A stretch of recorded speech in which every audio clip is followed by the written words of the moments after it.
let our friends in for today's meeting.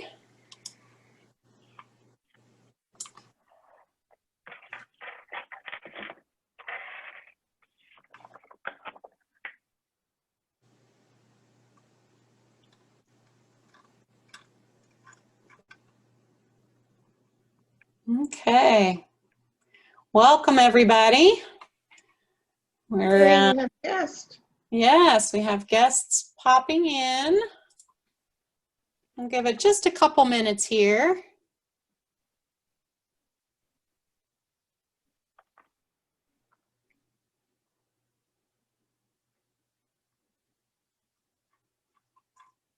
Hope everybody's having a pleasant Thursday afternoon.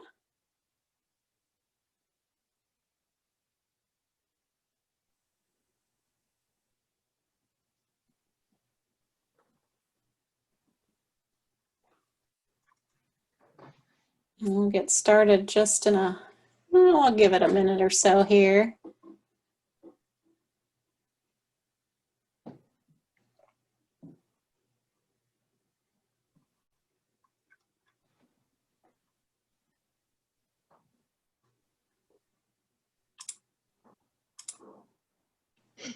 It's nice to see some names I recognize popping on to join us today.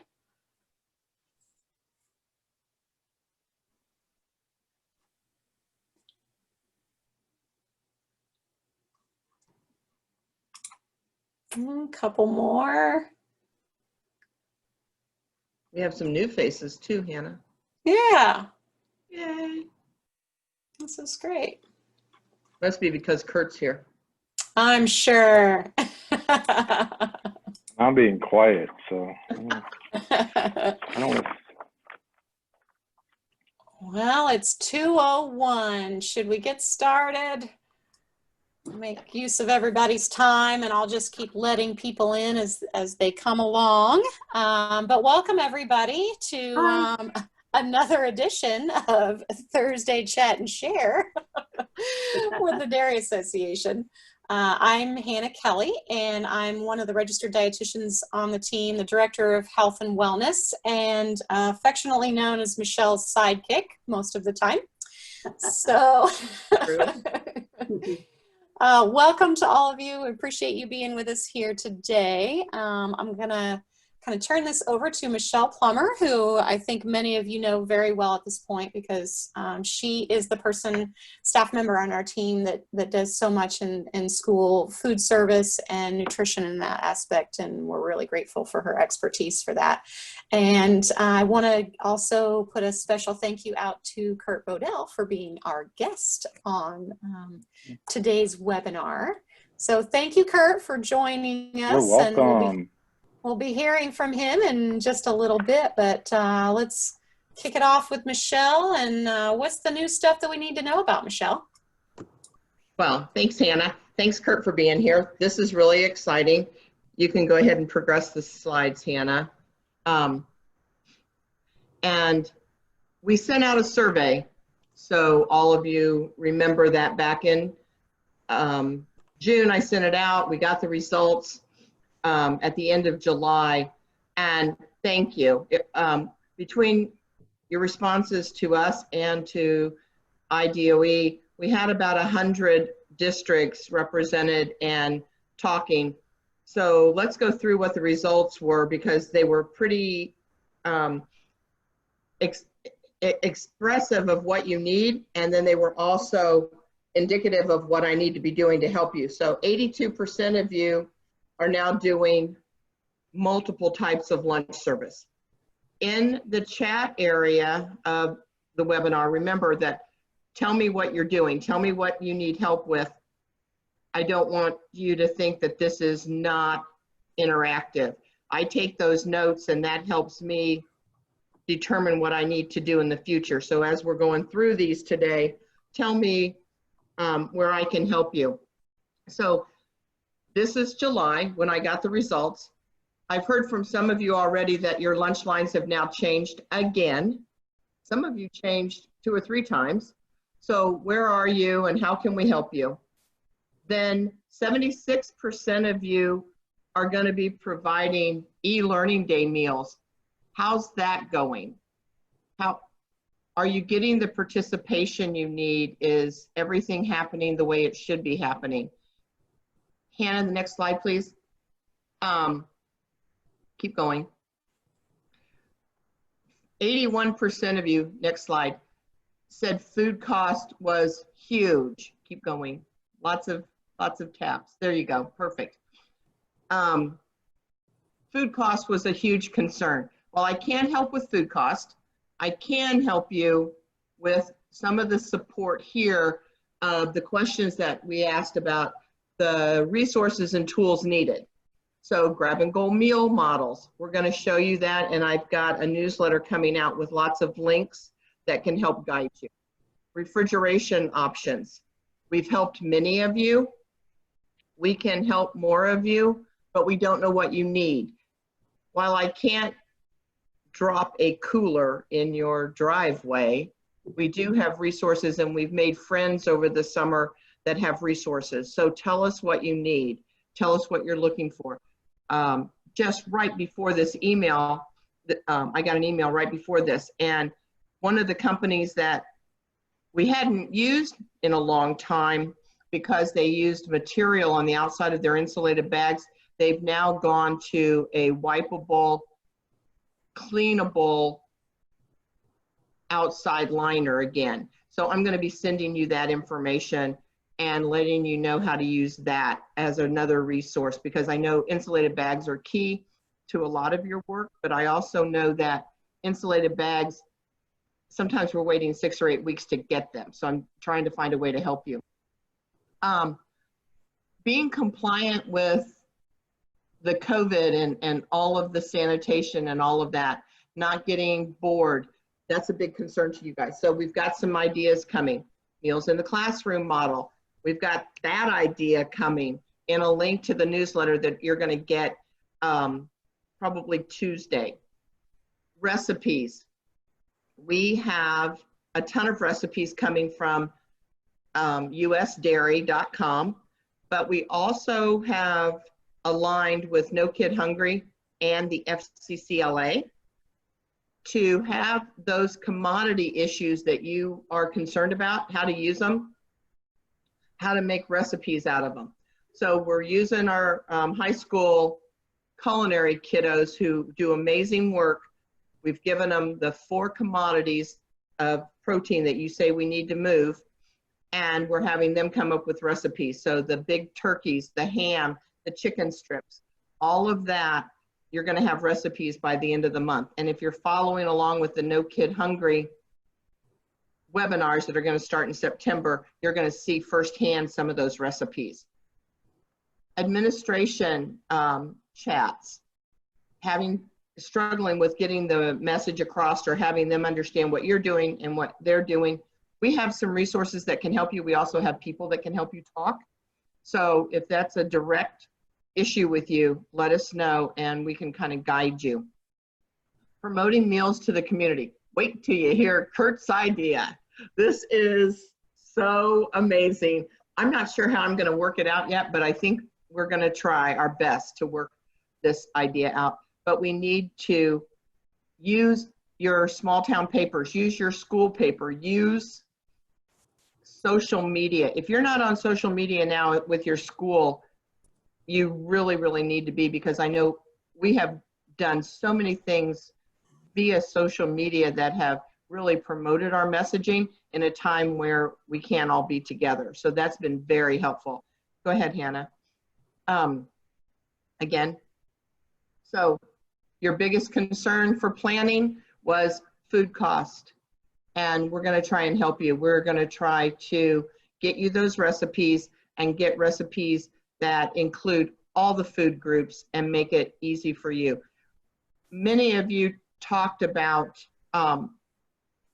only being able to serve fluid milk during all of this. We'd like to figure out a way that you can do parfaits, you could do smoothies, you could do other dairy items, because we know that that's going to help not only with the protein levels, but the kids will eat it. So hopefully throughout this webinar, it'll give you some ideas of what we're doing.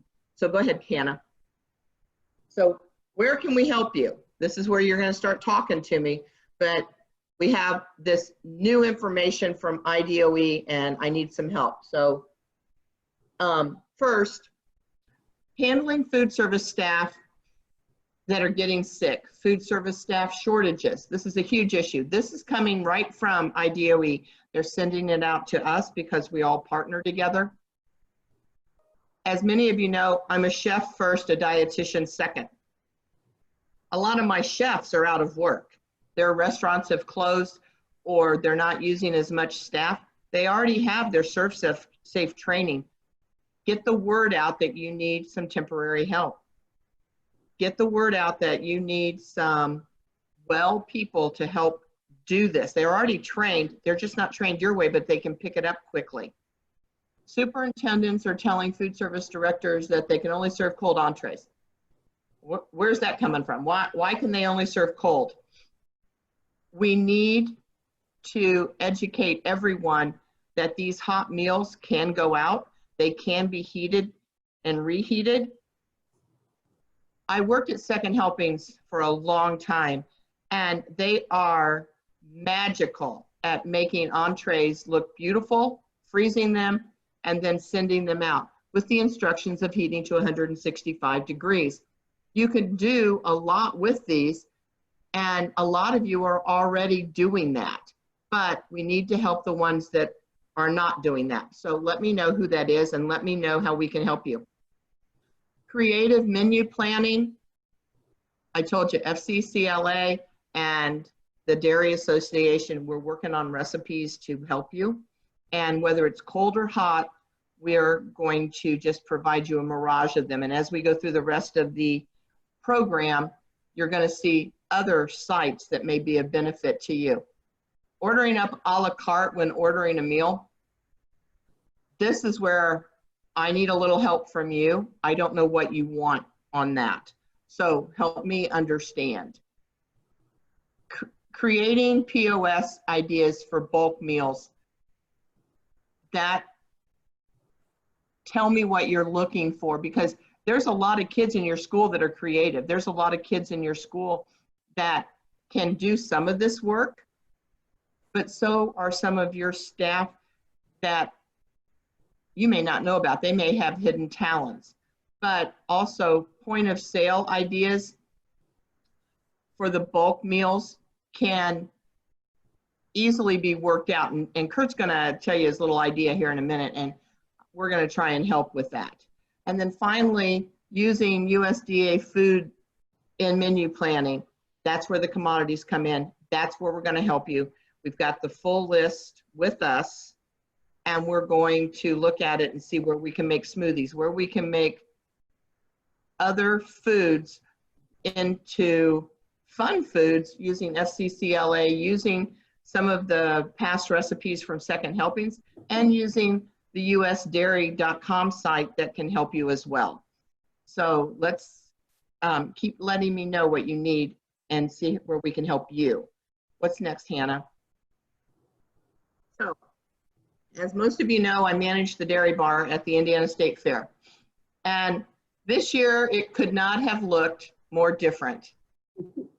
We had dairy, beef, and pork all in my little barn. And we had our cows providing social distancing messaging, and all of our kids were in masks. Totally different, but we made it work just like you're making it work every single day.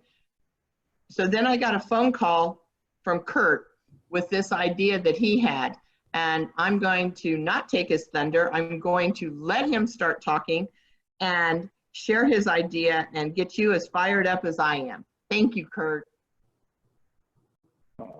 Let me unmute. So I did not know that you were actually over the dairy bar or dairy barn at the state fair. So I learned that today. So, it's kind of how all this ties together, I guess. So my name is, I'm Kurt Bodell. I'm the food service director with the MSD of Martinsville. And so the one thing with the web meetings and things is just, I'm big on participation. So if you could use like the chat feature and tell me like how many years that you've been in child nutrition. Just kind of let me know what my audience looks like, because I don't want to get too down in details if you guys know some more information, but just kind of help me out, know who everybody is. So just type in, use the chat to everybody as far as how many years you've been in child nutrition. So Kurt, a little bit about myself. That's my daughter and my girlfriend. And Martinsville, if you don't know where we're at, we're southwest of Indianapolis, about 30 miles. So between Martinsville and Bloomington, we're a district of about 4,000 students. We have 7 elementary schools. I always say we have a lot of small elementary schools. We have a lot, around 140 to 150 in enrollment. And got a middle school, a secondary school, which has our 5th, 6th, and then our high school. So a lot of buildings, and but that's kind of us as a nutshell. So you guys are finding the chat feature. That's good. So so kind of this is my story as far as the past 6 months. I kind of put this together yesterday, kind of just really thinking about just kind of the journeys that got me in my department and my district to where we're at. And so one of the things, looking back, this was March 13th. So for us, this is our Facebook posting. If you haven't, I suggest you go back and look back in your district to kind of what happened back in March. It was kind of neat to see, because I really, when I didn't know how I was going to start this, and looking back to that March 13th date, that was a Friday for us. That next week, we had the week before spring break. So we were planning on, you know, spring break in 2 weeks from that Friday. And it's just, you know, we didn't know when we came in that day that we weren't going to be in school that next week. So that was an interesting time for us. We basically went on a 1 week or 2 week, I guess, based on those. We knew we were going to be on e-learning for the next week, and then we were going to be on spring break. And so they kind of locked things down for us.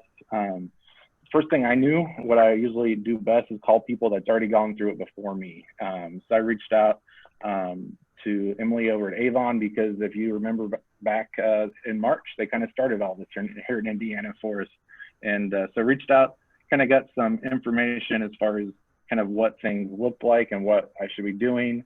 And we knew at that point we had food in our buildings for that next week of school. We get our deliveries district-wide on Wednesday. So we had approximately about 3 days worth of inventory. So that's kind of what that weekend looked like for us. You can go to that next slide.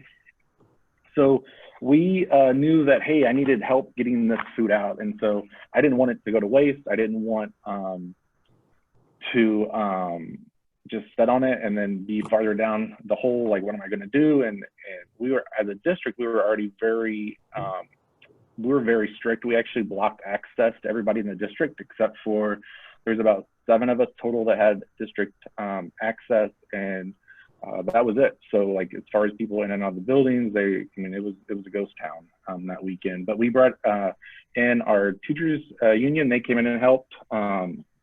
We called vendors because one of the things I had to have, we always get our milk deliveries on Friday. And so actually, once we started talking about canceling school Friday, I actually had our milk vendor. I was like, hey, don't deliver any more milk. And so I had to call him back that weekend and say, hey, I'm going to need some milk for next week. I'm going to try to put together 5 days of breakfast and 5 days of lunch to get this stuff moved that we have, or that we're setting on. So we took stock of our inventory and just kind of started a plan for that Monday, the 16th, to kind of pass out items. You can go to that next slide. So that's our picture from the 16th. I mean, everybody has those pictures. So I actually sent that to a couple of our teachers union president is in there. I sent that to her today. I was like, hey, I never really told you thank you. That was a hectic time for me.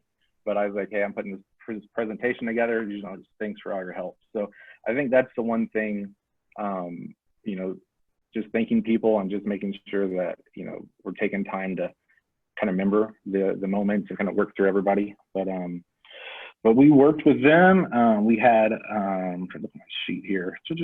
We,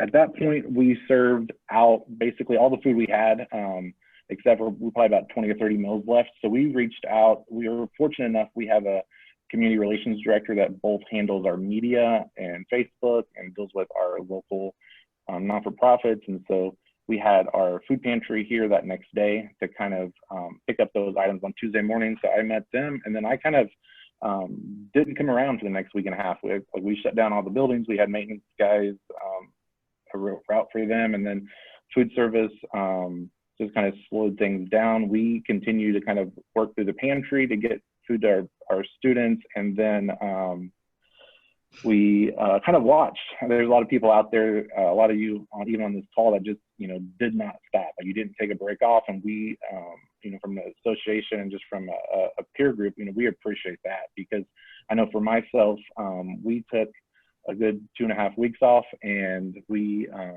learned from everybody else out there as far as what was working and what wasn't working. And so thanks for doing that. So then in April, that's my next slide, we convened back and decided, hey, we're going to do a 4 meals on Monday and then do the 6 meals on Wednesday. And so we started out doing that, had our staff back. We were fortunate enough in our district, everybody was in the district wasn't working, except we brought our staff back in to help with this. One of the biggest struggles that I had at that time, and our superintendent is like safety first. I mean, it's very much, he's in his first year as a superintendent, and so Dr. Arthur was very much like, why do you need to serve lunch? Like, why? He's like, schools are closed, everybody's been denied access. Why do you need to serve lunch? And for me, it was hard to sit there and say, hey, we're going to serve lunch, and then this is the reason why. I mean, so many times when it comes to authority within the district, or those authority figures, they question us and we tend to back down. And I think the way I'm very financial thinking, and so like my thing is, we're taking millions of dollars every year from the federal government, and then we have a situation like this, and we're not going to just step back and watch children and families in our community suffer. And so I think once he realized, like, hey, he really doesn't have a choice. I mean, he has a choice, but at the end of the day, like, it's the best for the students, and he understands kind of the way I'm looking at it, not necessarily the safety piece that he was concerned about. Then we decided to go ahead and offer those meals in April. So I just kind of wanted to touch base on that. We provided one hot meal every week, and so it was important for me not just to do prepared meals or meals that I have to prepare, but in order to have that hot meal. And so we partnered with the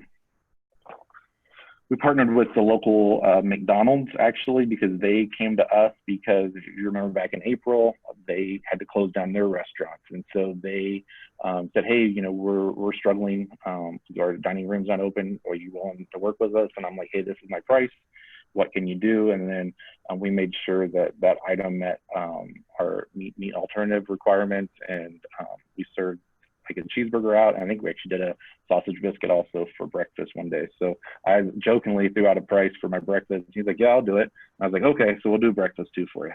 And so we worked with them on just a kind of a community basis, because for me, like, anytime I can keep money locally and keep people local, whether it be the employees of McDonald's or even our local dairy delivery man through our dairy vendor. I mean, he lives in the county also. So like all those pieces, I kind of think through when I'm like, hey, we need to get out here, we need to serve these meals. And so we kind of worked through them. And then as kind of the end of April happened, we kind of started to get in that groove. We started tightening up kind of what we were doing as far as like, do we really need to do 10 half pints of milk? Can we go to the courts? We made that decision.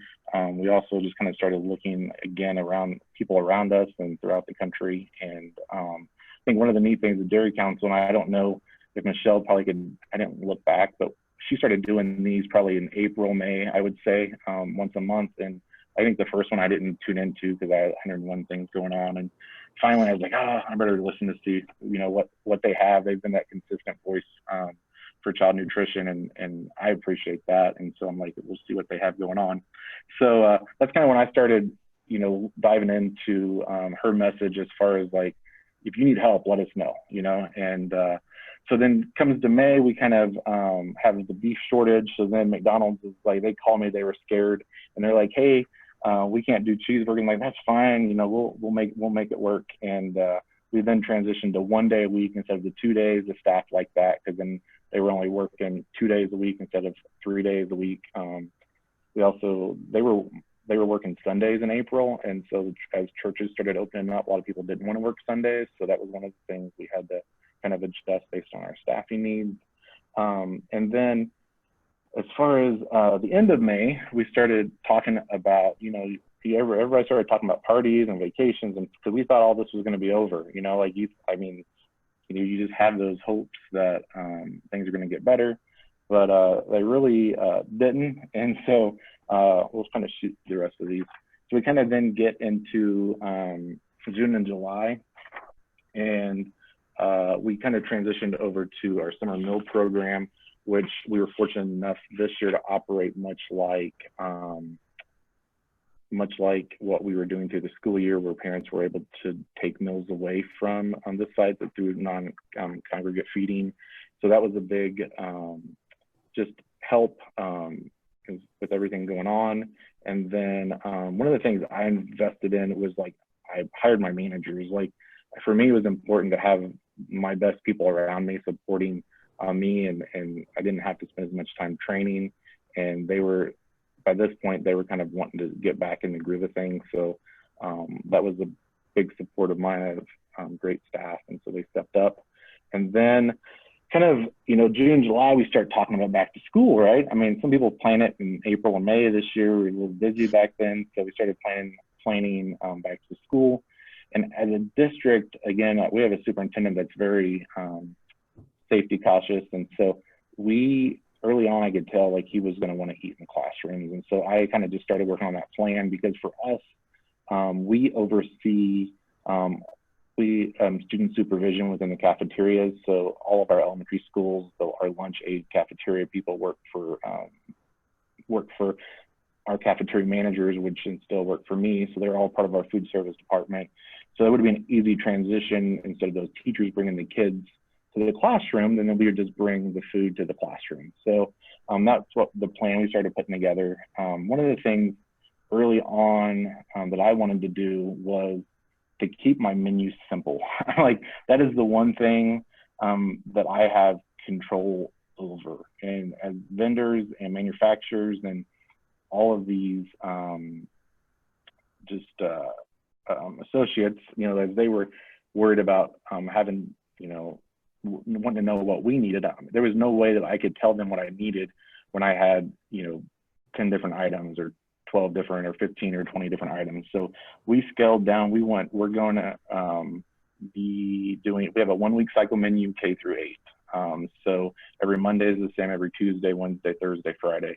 And it's not, I'll be honest, it's something I'm not the proudest of right now, but with a situation that we're in, like, we're able to transition that menu into curbside meals. We're able to transition those into the classrooms, and just be flexible. Like, we have off-site feeding with our YMCA that we're able to transport those items well.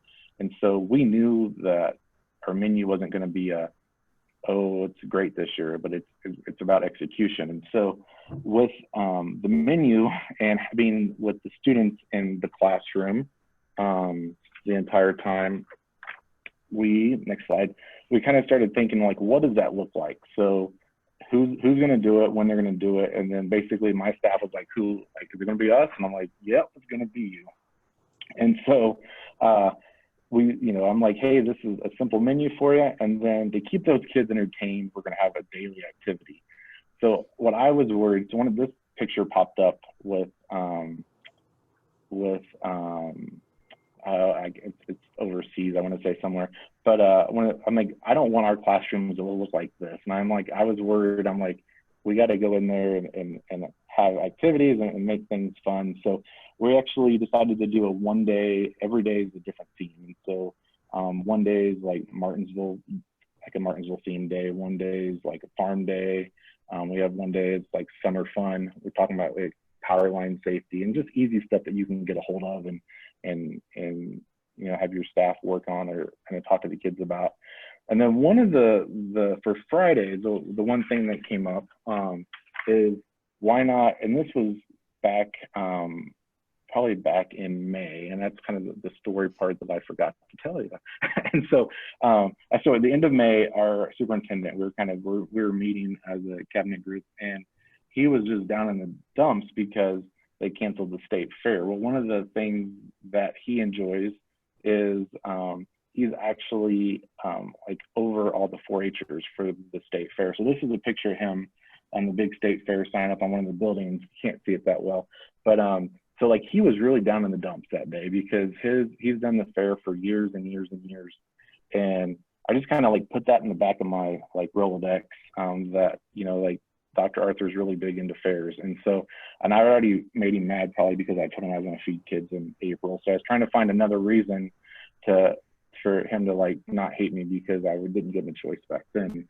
So I went to him in July and said, hey, I got these people at the I call you guys all different names. It's always at the Dairy Council, but the American Dairy Association that they run the dairy barn, I think, you know, and not knowing that Michelle's the same person. And I was like, so why don't we try to blend it so we have like a state fair menu day and activity day? And like he was like all thrilled about it. And so he was like, really? I'm like, yeah. And so this is kind of our state fair day. And we kind of tell you where we're at now. We came back to school on the 12th for e-learning. So we delayed our start 2.5 weeks in school. So we come back on the 31st, and then on our Fridays for the month of, we were going to do this for the month of July, but now for the month of August, but now we'll be doing it for the month of September. So every Friday we're going to have grilled American cheese sandwich, green beans, carrots, apple slices, mixed fruit.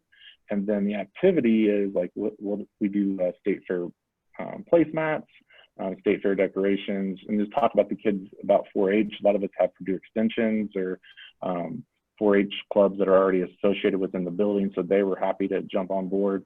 And then our superintendent, I told him, I was like, hey, we're going to do a video of you because we're so used to the kids are used to hearing about you, they really don't see you. Their parents maybe see you on different things. So he's going to do a video for us.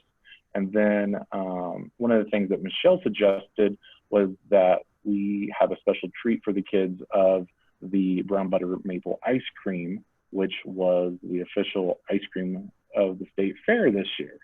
So this was kind of like how my dream developed, and it started with a phone call to Michelle, and then that's kind of led me into this conversation today. And then one of the other things, you know, that I put on here is like, what's the pin pad about? So my second thing was we have a great network of people within child nutrition. So this was another dream as far as our pin pads need to be higher off our serving line.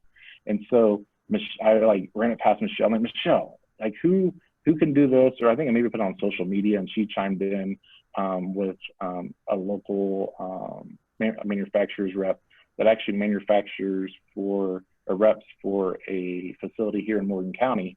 And so we were able to get these done locally and kind of help some people locally have some jobs to do over the month of July and get these made for us so that we can have them higher up off the counter when the kids go through and chain and scan their phones. So that was one of the other things I wanted to share with you, because it really is, it's about like those around us and kind of plugging in even when we don't have time. And they might get you, you know, to help your dreams kind of get launched for you and your building, so in your district or whatever that is. So the takeaway is, you know, we're just in this together. I think that's just continue to work with those in your district, whether it be your superintendent or your parents or your students, your own team, being flexible. I think us as, I'm not going to the soapbox, but us as leaders, I know this week, my staff came back last week, and I continue to snap a lot at them because I haven't had to deal with this many employees in many, many months. And so as you get, you know, 4 or your 10 managers call you within 1 hour, and then you're like, what? Don't they know anything? Just remember, you know, they haven't been here the whole time we've been here. So, or if you're on the manager side of things, you know, just be patient with your supervisors. And then just to thank you, the American Dairy Association, just my staff, and then all of you for taking time to get plugged in. So any questions, or it's kind of different doing this way. So.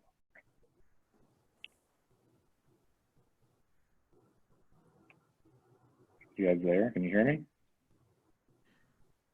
Sometimes it takes them a minute to think of their question. Yeah. And we'll send you the chat afterwards, Kurt, because sometimes as we're talking, they'll come up with ideas and things like that. Yeah. So cool. Thank you so much. Thank you for chatting. Thank you for sharing your story. Thank you for doing your part of the state fair. I know that we were out at the state fair the last couple of weekends.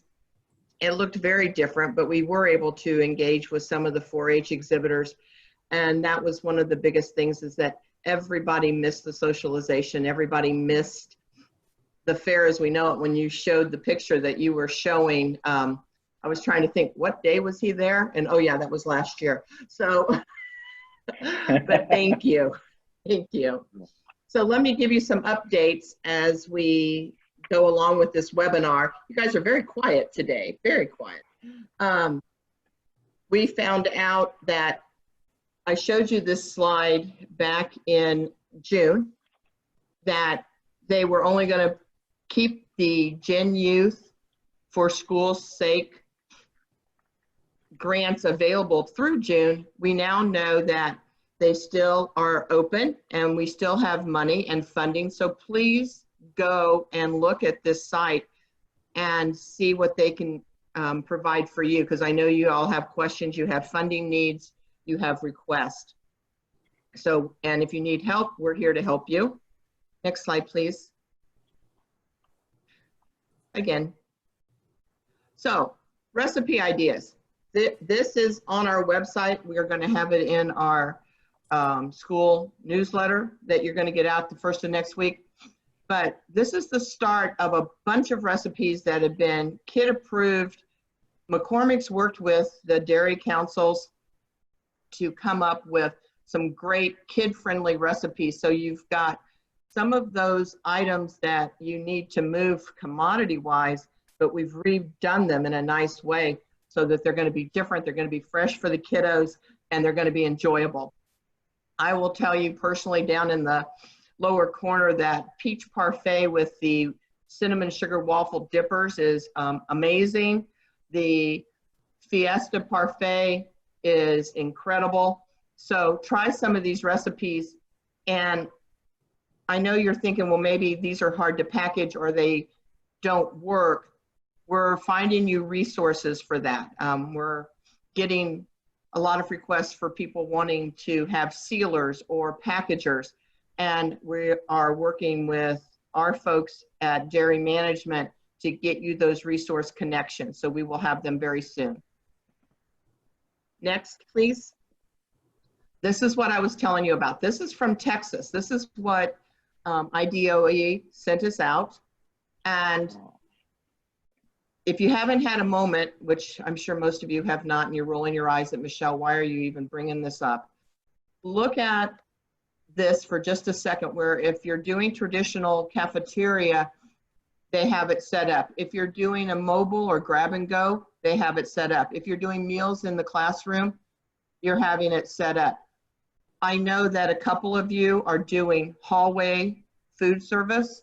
So that means that you're going down in the middle of the hallway to the classrooms, and one classroom comes out and is fed, and then they go back in, and then the next classroom comes out on the other side.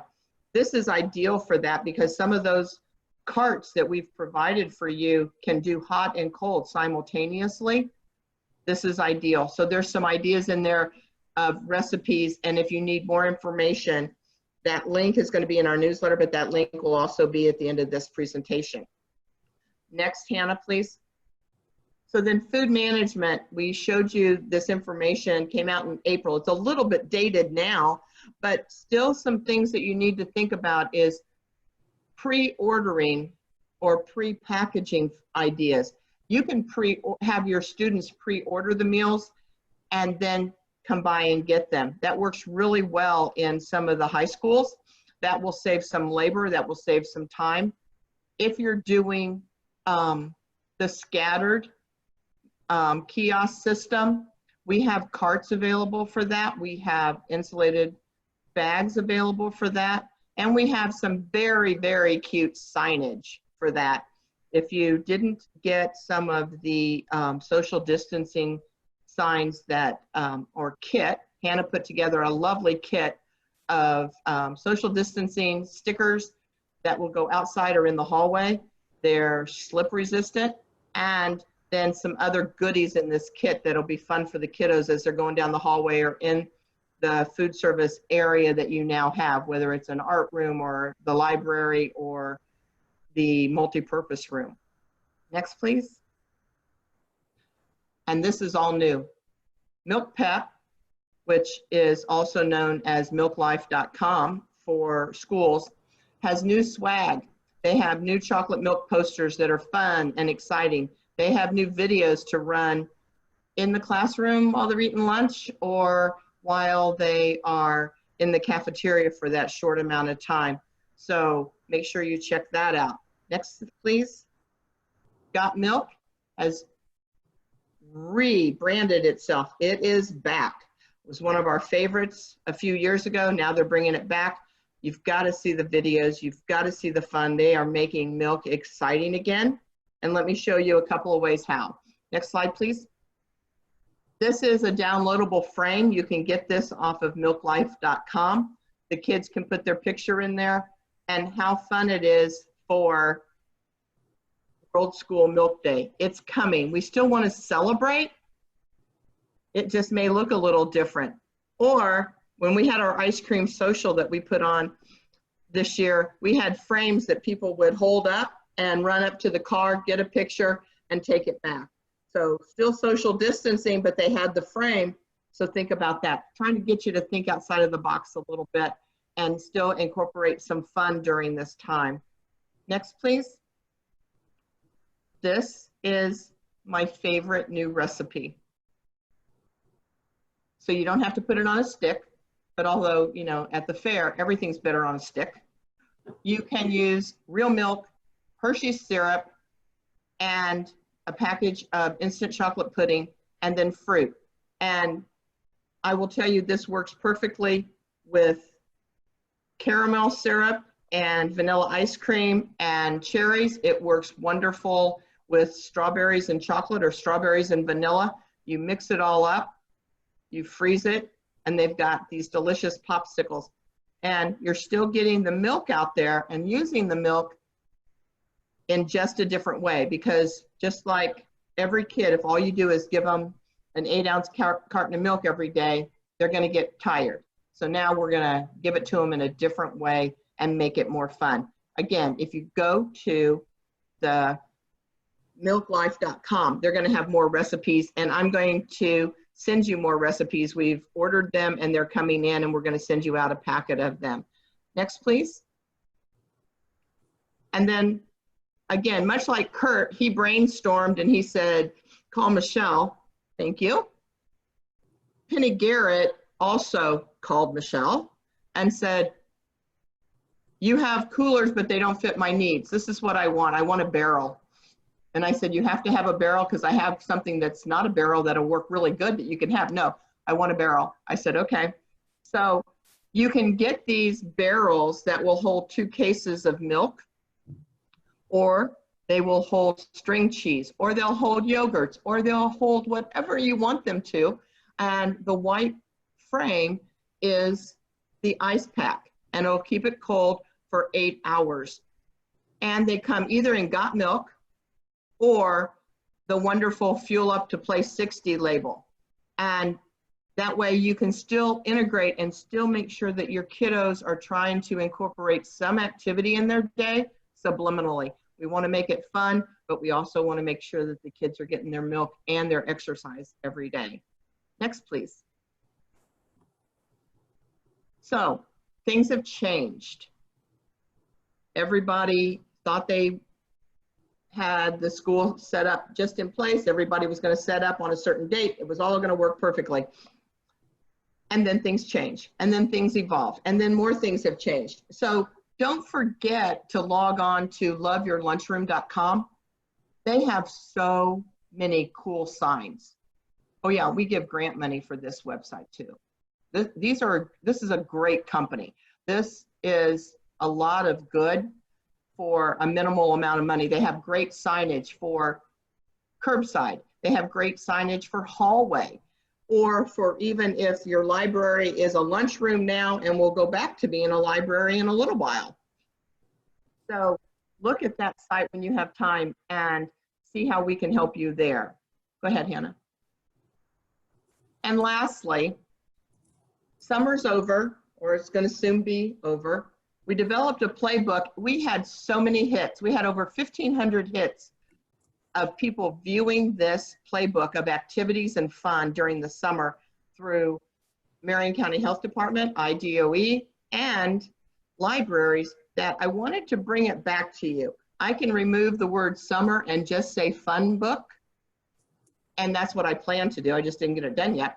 But more importantly, there's all kinds of activities in there for the kiddos to do while they're eating lunch or while they're having their breakfast, because we keep hearing that the school food service people are so concerned about the kids' education. Are they learning enough? Are they learning well enough? And so these little activities will help give them that, and they don't even realize they're learning, they're just having fun. So with that, I will open it up to questions and conversation. This is for you guys. Tell us what you're looking for. Tell us what you need, and tell us how else we can be involved to continue to get you to have milk in the schools and share it with those kiddos and make sure our kids are healthy and that they're growing up big and strong during this inconvenient time. And this is the interactive part. This is where you guys have to talk or write. What's one of the biggest challenges, I guess, right now? Anybody, I mean, anything come out?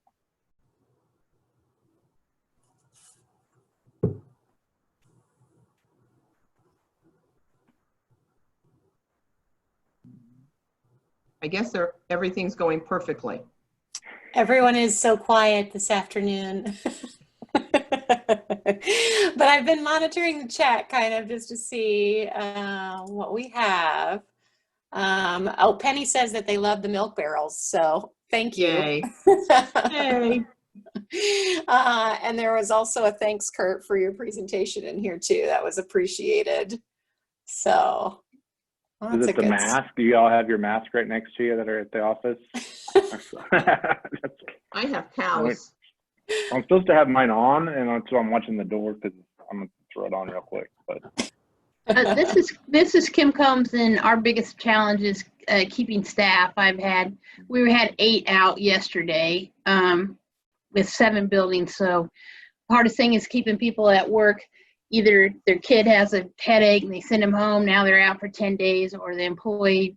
I had one that was positive. I had some that have some close encounters. So I think right now that and then we can't get product.